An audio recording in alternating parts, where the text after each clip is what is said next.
नमस्कार मंडळी, चर्चा विथ सानिका। तर आज मी खूप दिवसांनी तुमच्यासाठी अळणी भाताची रेसिपी घेऊन आलेली आहे। तर चला बघूया मग।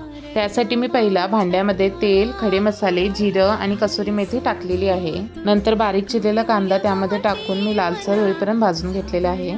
मग आलं लसूणाची पेस्ट मी त्यामध्ये घातलेली आहे आणि छान ती परतून घ्यायची आहे आपल्याला। त्याच्यानंतर त्यामध्ये पुदिना, मिरची याची पण मी पेस्ट घातलेली आहे। मग त्यानंतर मी त्या फोडणीमध्ये थोडीशी हळद, चिकन आणि चवीपुरतं मीठ घालून परतवून घेतलेलं आहे।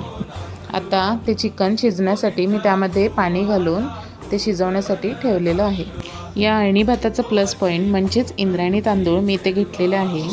चिकन शिजल्यावर त्यामध्ये मी 2 उभ्या मिरच्या टाकलेल्या आहे चिरून आणि त्यानंतर त्यामध्ये तो तांदूळ टाकून आपल्याला एक उकळी काढून घ्यायची आहे। तर आता आपला अळणी भात खाण्यासाठी तयार आहे। तर अशा नवनवीन रेसिपीसाठी लाईक, शेअर, फॉलो करायला विसरू नका। बाय मंडळी।